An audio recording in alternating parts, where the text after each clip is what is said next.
तिथि को भगवान श्री कृष्ण जी का मथुरा नगरी में कंस के कारागार में देवकी जी की कोख में जन्म हुआ था। हर्ष और उल्लास से श्री कृष्ण का जन्मोत्सव के उपलक्ष्य की मधुर ध्वनि हर्षोल्लास सहित मंदिरों में जगह जगह कीर्तन गान होता है तथा झांकियों सजाई जाती है। 12 बजे रात्रि को व्रत कर सभी श्री कृष्ण भगवान का प्रसाद लिया जाता है।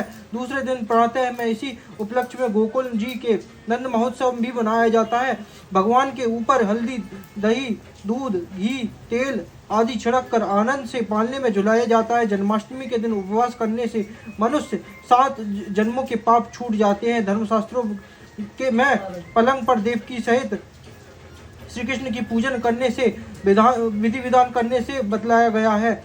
कथा द्वापर युग में जब पृथ्वी पर पाप और अत्याचारों के भार से दबने लगे थे, तब पृथ्वी गाय के रूप में बनकर सृष्टिकर्ता विधाता के पास गई। ब्रह्मा जी सब देवताओं के सम्मुख पृथ्वी की दुखांत कथा सुनने गए। तब सभी देवगणों ने निर्णयार्थ विष्णु के पास चलने का आग्रह किया और सभी लोग पृथ्वी को साथ लेकर और क्षीर सागर की ओर भगवान विष्णु अनंत शैया पर शयन कर रहे थे। स्तुति करने पर भगवान की निद्रा भंग हुई तथा सबसे आने का कारण पूछा गया। तब दीन वाणी में पृथ्वी बोली, हे महाराज, मेरे ऊपर बड़े बड़े पापाचार हो रहे हैं, इसलिए इसका निवारण कीजिए। यह सुनकर भगवान विष्णु बोले, मैं ब्रजमंडल में वासुदेव गोप का भार्या कंस की बहन देवकी के गर्भ में जन्म लूंगा। तुम लोग ब्रजभूमि में जाकर यादव कुल में अपना शरीर धारण करो। इतना कहकर भगवान अंतर्ध्यान हो गए। वही देवता तथा पृथ्वी ब्रज में आकर यदुकुल में नंद, यशोदा तथा गोपियों के रूप में पैदा हो गई। कुछ ही दिन व्यतीत हुए। वासुदेव निवाहित देवकी और साले कंस के साथ गोकुल जा रहे थे। तभी अचानक आकाशवाणी हुई कि हे कंस, जिसको तू अपनी बहन समझकर साथ ले जा रहा है, उसके गर्भ में का 8वां पुत्र तेरा काल होगा। कंस यह सुनते ही तलवार निकाल कर देवकी को मारने दौड़कर वासुदेव ने हाथ जोड़कर कहा, कंसराज, और यह औरत बेकसूर है, इसे आपका मारना ठीक नहीं है। पैदा होते ही मैं आपको अपनी सब संतानें दे दिया करूंगा, तब तो कौन आपको मारेगा।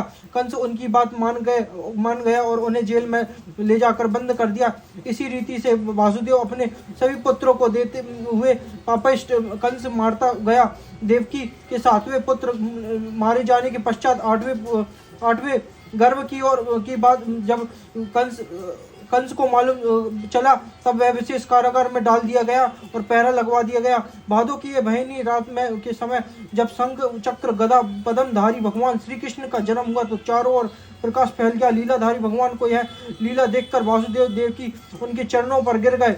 भगवान श्री कृष्ण के बालक रूप में होकर अपने गोकुल नंद घर पहुंचाने तथा वहां से कन्या लाकर कंस को सौंपने का आदेश दिया। वह वासुदेव कृष्ण को गोकुल ले चलने को तैयार हुए। तभी उनके हाथ की हथकड़ियां तड़तड़ाकर टूट गई। दरवाजों अपने आप खुल गए। पहरेदार सोए हुए नजर आए। वासुदेव जब कृष्ण को लेकर यमुना में प्रवेश किया तो यमुना बढ़ने लगी, यहाँ तक कि उनके गले को छू लिया। चरण कमल छूने के लहले यमुना कृष्ण को द्वारा पैर लटका देने पर बिल्कुल घट गई। वासुदेव यमुना पार कर गोकुल गए। वहां नंद भवन में खुले दरवाजे में तथा सोई हुई यशोदा को देखकर बालकृष्ण को भी सुला दिया और सोई हुई कन्या को लेकर गोकुल में चले गए। जब वासुदेव कन्या लेकर मथुरा में आ गए तब जेल के दरवाजे पूर्णतः बंद हो गए। वासुदेव देवकी के हाथों में हथकड़ियां दोबारा पड़ गई। कन्या रोने लगी। जगे हुए प्रहरी गणों के कन्या का रुदन सुनकर तुरंत कंस को खबर दिया। यह सुनते ही कंस ने कन्या को लेकर पत्थर पर पटकने का चाहा, लेकिन वह कन्या हाथ से छूटकर आकाश में उड़ गई और वह पहुंचते ही साक्षात देवी के रूप में प्रकट होकर बोली, हे कंस, तुम्हें मारने वाला गोकुल में बहुत पहले ही पैदा हो चुका है।